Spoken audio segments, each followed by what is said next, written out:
m'appelle Dong Qiang, donc j'ai appris le français depuis 30 ans. Et je pense qu'apprendre une langue, c'est pour toujours s'en servir. Et s'en servir, c'est pour justement jouer le rôle du passeur. Pour un Français, quand il voit cette œuvre, ils auraient pensé que c'est une œuvre entièrement chinoise. Et pour un Chinois, ils auraient pensé aussi que c'est une œuvre entièrement chinoise. Eh bien non, parce que le contenu est un poème de Charles Baudelaire. Il n'y a pas plus français que ce poème, qui est un poème sur le vin en plus, qui est aussi une fierté de la France. Et j'ai traduit ce poème en chinois, d'abord en chinois moderne, et en plus, je l'ai adapté en chinois ancien pour que, justement, il y a un style. J'ai aidé à monter une maison d'édition qui s'appelle Bleu de Chine, qui a publié beaucoup d'auteurs chinois qui ont été refusés par les grandes maisons d'édition de l'époque. J'ai écrit beaucoup de livres sur la France et j'ai écrit à la fois des livres scientifiques très pointus, par exemple des études sur le symbolisme qui est un grand courant parce qu'il y a un courant chinois qui a succédé au courant français.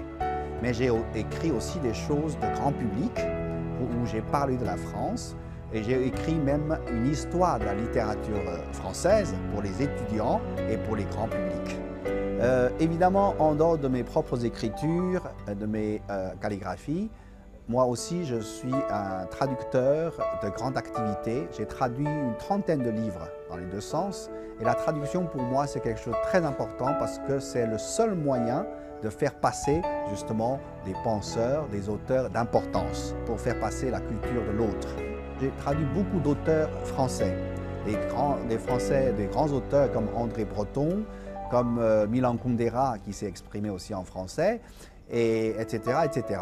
Pour justement encourager ce travail de traduction, j'ai monté un prix de traduction avec l'ambassade de France en Chine. Je suis un des initiateurs, je suis le président de jury du prix Foulet et chaque année on récompense un auteur français traduit par un traducteur chinois qui est, disons, d'importance.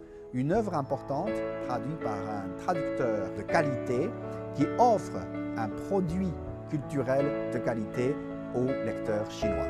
Mais pour moi, il y a une chose qui est très importante, c'est que la langue est vivante, parce que la langue est parlée et utilisée par les gens. Donc il faut faire rencontrer des gens.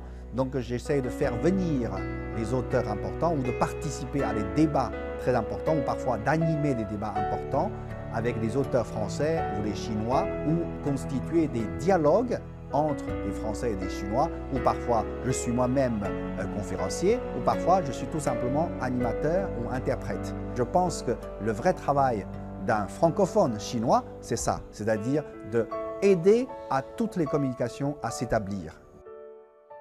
Grande médaille de la francophonie, Monsieur Dong Qiang, à l'Université de Pékin. Dans mes activités d'écrivain, d'artiste, de conférencier, d'éditeur et de traducteur, eh bien, j'essaye justement de valoriser de façon maximale la francophonie et utiliser cette capacité linguistique à valoriser la culture française et la culture chinoise. Et je pense que pour moi, c'est une belle vocation et c'est une, si je veux dire, c'est une mission qui m'est presque maintenant imposée et je ne peux que continuer à travailler dans ce sens.